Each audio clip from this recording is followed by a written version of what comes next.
Hello everyone, welcome to civil समझ के इस यूट्यूब चैनल में आप सभी का एक बार फिर से स्वागत है। आज के इस वीडियो में हम लोग डिस्कस करेंगे प्रीवियस ईयर क्वेश्चन के बारे में आरसीसी सब्जेक्ट का। ठीक है, आरसीसी सब्जेक्ट पर पिछले साल जो क्वेश्चन पूछा गया था वो आपके एग्ज़ाम के पॉइंट ऑफ व्यू से आपके सिलेबस से थोड़े से बाहर क्वेश्चन पूछे गए थे। दो लॉन्ग क्वेश्चन इसमें बाहर पूछा गया था और ऑब्जेक्टिव भी नहीं बनने वाला था। ठीक है, तो उसके वजह से क्या हुआ था कि सभी कुछ स्टूडेंट के मार्क्स इसमें कम आ गए थे। तो जो लोग फिर से री एग्ज़ाम देंगे, री अपियर हो रहे हैं इस एग्ज़ाम में, तो वो लोग भी इस चीज़ को देख लें और अच्छे से समझ लें ताकि उनसे क्वेश्चन जो इस बार पूछा जाए वो उनसे बन जाए। ठीक है, ज़्यादा टफ नहीं है। अगर आपको लगता है कि आप नहीं कर पा रहे हैं तो हमारे थ्योरी क्वेश्चन कम से कम जरूर रट के जाएँ कि आप एग्ज़ाम में इजीली पास कर जाएंगे। टोटल क्वेश्चन जो होता है, टोटल पेपर होता है आपका 80 नंबर का, 26 नंबर इसमें पासिंग मार्क्स होते हैं। इस 26 में से 16 नंबर का आपका ऑब्जेक्टिव रहता है सिर्फ। अगर ऑब्जेक्टिव नहीं बनाना तो पास करना थोड़ा सा डिफिकल्ट हो जाता है। और सब्जेक्टिव आपसे अगर ज़्यादा out of question, out of syllabus अगर पूछ दिया तो ठीक है। तो इस क्वेश्चन में इस वीडियो में हम डिस्कस करेंगे टोटल इसके ऑब्जेक्टिव के सॉल्यूशन क्या है, करेक्ट सॉल्यूशन क्या होंगे, और जो सब्जेक्टिव है उसका क्या आंसर होगा। तो ये बने रहिए लास्ट तक हमारे साथ इस वीडियो में। और सिविल समझ के एप्लीकेशन डाउनलोड कर लीजिए। अगर ये पेपर आपको चाहिए तो हमारे एप्लीकेशन पर ये फ्री ऑफ कॉस्ट में आपको मिल जाएंगे। ठीक है, तो लिंक डिस्क्रिप्शन में दे दिया एप्लीकेशन का, आप वहाँ से डाउनलोड करके पेपर को वहाँ से ले सकते हैं। और देखिए स्टार्ट करते हैं। तो स्टार्ट करने से पहले चैनल पर अगर आप नए हैं तो चैनल को जरूर सब्सक्राइब कर लें, क्योंकि इंपॉर्टेंट क्वेश्चन मैं इसके जस्ट बाद डालने वाला हूँ जो आपके एग्जाम के पॉइंट ऑफ व्यू से बहुत इंपॉर्टेंट है। ठीक है, तो स्टार्ट करते हैं आज का क्लास। देखिए इसमें सबसे पहले आपको ऑब्जेक्टिव क्वेश्चन रहता है। अगर ऑब्जेक्टिव नहीं दिया तो आपको राइट ए शॉर्ट नोट्स जरूर देता है 2-2 मार्क्स का। वो अगर आ जाता है तो आपके लिए और अच्छा होता है, क्योंकि उसमें तो मार्क्स मिलने हैं। इसमें तो क्वेश्चन गलत भी हो सकता है लेकिन उसमें गलत नहीं होता है। फर्स्ट क्वेश्चन है फर्स्ट क्वेश्चन कहता है the modulus of rupture of concrete gives. Concrete modulus of rupture concrete का क्या देता है। तो इसका जो करेक्ट आंसर होगा, करेक्ट आंसर ये सी होगा। ठीक है, टेंसाइल स्ट्रेंथ ऑफ कंक्रीट देता है वो। बच्चे ने यहाँ पर जिसका भी ये पेपर हमें जो दिया है, ये इसने टिक करके है कैरेक्टरिस्टिक स्ट्रेंथ ऑफ कंक्रीट, ये टोटली एक गलत आंसर है। ठीक है, दूसरा क्वेश्चन है an RCC column is treated as long. अगर आरसीसी कॉलम को लॉन्ग करना है तो सिलेंडर रेशियो ग्रेटर होना चाहिए। किससे होना चाहिए, तो करेक्ट आंसर है 50। ये जो बच्चा यहाँ पर सॉल्व करके आया है ये 40 इसका रॉन्ग आंसर है। ठीक है, बात करते हैं अगले क्वेश्चन का।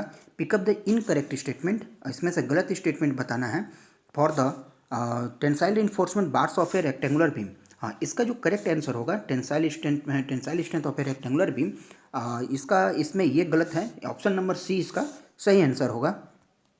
और इसमें कुछ भी उसने नहीं किया हुआ है तो इसमें आपका करेक्ट आंसर कर लेंगे are bent at suitable place to serve as shear reinforcement. यहाँ पर ये गलत स्टेटमेंट होता है। अगला है the neutral axis of a T beam exist. T beam का एग्जिस्ट कहाँ करता है, फ्लेंज में भी करता है, स्लैब के बिलो भी करता है, at the bottom of the slab भी करता है। यानी कि ये तीनों के तीनों करता है, तो ऑल ऑफ द अबव होगा। ये बिलो द स्लैब यहाँ पर गलत है, तो इस चीज़ को आप भी करेक्ट कर लेंगे। नेक्स्ट है for M15 mix concrete according to IS specification local bond stress. Local bond stress यहाँ पर 15 जो लगाया गया है ये टोटली गलत है। 10 यहाँ पर आपका सही आंसर होगा। ये चैप्टर नंबर 5 में है, बॉन्ड स्ट्रेस वाले चैप्टर में, वहाँ से इसको कैलकुलेट करना सिखाया जाता है आपको। अगला क्वेश्चन है if a bent tendon is required to balance a concentrated load W at the centre the span L the central dip H must be at least. तो ये सेंट्रल डिप वाला क्वेश्चन है, PSC वाला क्वेश्चन है, pre stress concrete वाला है। तो यहाँ पर जो करेक्ट आंसर होगा वो 3WL/5P का रेशियो होता है। ठीक है, यहाँ भी जो स्टूडेंट ने लगाया है ये टोटल ये गलत आंसर है इसका। ठीक है चलिए बात करते हैं अगला का। नेक्स्ट है the number of treads in a flight is equal to. देखिए ट्रेड्स और ये राइजर जो होते हैं स्टेयर वाले चैप्टर से लिया गया है। जिस पर हम लोग पैर रखते हैं वो हमारा ट्रेड्स कहलाता है, और जो पार्ट अपर में रहता है ये आपका राइजर कहलाता है। तो राइजर का जितना भी होगा उसमें से माइनस अगर 1 करते हैं तो हमें ट्रेड मिलता है। तो इस तरह से आप इसको करेक्ट कर लेंगे। अगला कहता है अकॉर्डिंग टू IS 456 के तहत में the span in 2 direction which corners are held down are assume to be divided in each direction. ये स्लैब वाले चैप्टर से 2A स्लैब का क्वेश्चन है। तो इसका जो करेक्ट आंसर होगा वो 3/4 of the width of the slab होगा, ना कि ये 4/5 वाला होगा। तो इस तरह से देख सकते हैं कि इसने जो स्टूडेंट ने टिक किया हुआ था, जो ये पेपर लाया था हमारे पास, उसने लगभग सारे क्वेश्चन का गलत आंसर करके आया। और सब्जेक्टिव में 2 बड़े क्वेश्चन आपको आउट ऑफ सिलेबस आ गए थे। 100% तो किसी को पेपर नहीं आता है, इसीलिए किसी बच्चे के, बहुत सारे बच्चों को मार्क्स इसमें कम आ गए थे। तो इस बार उसको करेक्ट कर लेना होगा, तो इसके लिए आपको ये देखना होगा। तो उम्मीद है इतना चीज़ें आपको समझ में आई होंगी। अगला है, देखते हैं subjective, what are the assumption for the design of singly reinforced beam. देखिए, मैं यहाँ पर सबको बताना चाहूँगा कि आपके जो कोड है IS 456/2000, इस कोड में एजम्पशन दिए हुए हैं, लेकिन उस एजम्पशन को आपको लिखना नहीं है। वो कोड का एजम्पशन है, वो कोड का डायरेक्ट एजम्पशन अगर आप छाप देते हैं तो आपको 0 मार्क्स मिलेंगे, मैं गारंटी देता हूँ। इसलिए आपको अपने लैंग्वेज में एजम्पशन लिखना है। उसका वीडियो का लिंक मैं डिस्क्रिप्शन में दे दिया हूँ, आप वहाँ से देख लेंगे। एजम्पशन वाला 5 से 6 एजम्पन लिखना होता है, आपको यहाँ पर ये 4 नंबर का दिया हुआ है। अगला है, rectangular reinforced beam is simply supported on two masonry walls 230 mm thick and 6 metre apart. इस क्वेश्चन का सोल्यूशन भी, सेम क्वेश्चन का सोल्यूशन आपको डिस्क्रिप्शन में लिंक दिया है वीडियो का, आपका बीम वाले सिलेबस वाले पार्ट से मिल जाएगा। आप वहाँ से न्यूमेरिकल इसको कर सकते हैं।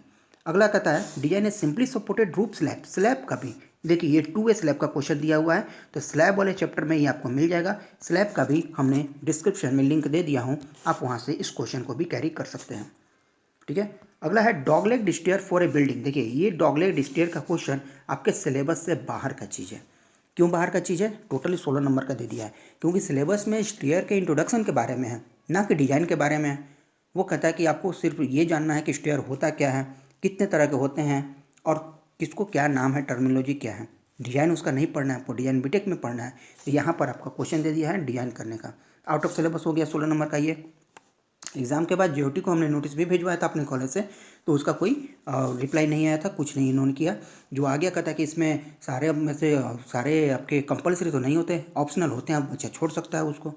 ठीक है, तो ये कह के उन्होंने टाल दिया था। अगला क्वेश्चन है इसमें, discuss the type of column. Column का टाइप बताना है आपको।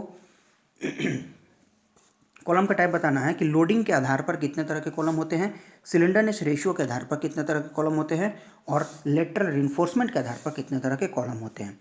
तो कॉलम का टाइप आपको इसे डिस्कस करना था। सिलेंडरनेस रेशियो के आधार पर जैसा कि हमने बता रखा है कि अगर 12 से कम होता है सिलेंडरनेस रेशियो तो उसको शॉर्ट कॉलम, 12 से ज़्यादा है तो लॉन्ग कॉलम कहते हैं। उसी तरह से लोडिंग के आधार पर कितने तरह के होते हैं, उसी तरह से रिइंफोर्समेंट के आधार पर, लेटरल रिइंफोर्समेंट के आधार पर कितने तरह के होते हैं, तो आपको कॉलम के बारे में बताना था। उसके बाद कॉलम का एक डिज़ाइन करना था। तो कॉलम का डिज़ाइन का आपका सेम क्वेश्चन हमने अपलोड कर रखा था अपने यूट्यूब चैनल पे, और एग्जाम से जस्ट कुछ दिन पहले अपलोड किया था, तो इसका लिंक भी आपको डिस्क्रिप्शन में मिल जाएगा, आप वहाँ से इस क्वेश्चन को भी कर सकते हैं। अगला है, pre stress concrete beam. Pre stress concrete beam वाला क्वेश्चन भी, ये क्वेश्चन भी टोटली आपका आउट ऑफ सिलेबस है, टोटली ये 7, 9, 16 नंबर का। यहाँ से भी डिजाइन के लिए आपको सिलेबस में नहीं कहा है, आपको इंट्रोडक्शन पार्ट है वहाँ पर, लेकिन यहाँ से आपको डिजाइनिंग पूछ दिया हुआ है। तो ये 16, 16, 32 नंबर का 2 बड़े क्वेश्चन आपके आउट ऑफ सिलेबस आ चुके थे। ठीक है, तो इसके बारे में भी आपको नहीं पढ़ना है। ठीक है, इस बार इसमें फुटिंग का क्वेश्चन है ज़्यादा, फुटिंग से जो दिया था वो आपको दे दिया है राइटेड शॉर्ट नोशन में 8 नंबर का। ठीक है, तो यहाँ पर जो पूछा है, स्ट्रैप एंड कंबाइंड फुटिंग के बारे में आपको लिखना है। कंबाइंड फुटिंग के बारे में, तो ये दो फुटिंग है, इसको अपने आपस में कंबाइन कर देंगे तो क्या होगा, क्यों करते हैं, कैसे करते हैं, कब करते हैं, किस कंडीशन में करते हैं, वो सही चीज़ इसमें लिखना है डायग्राम के साथ में।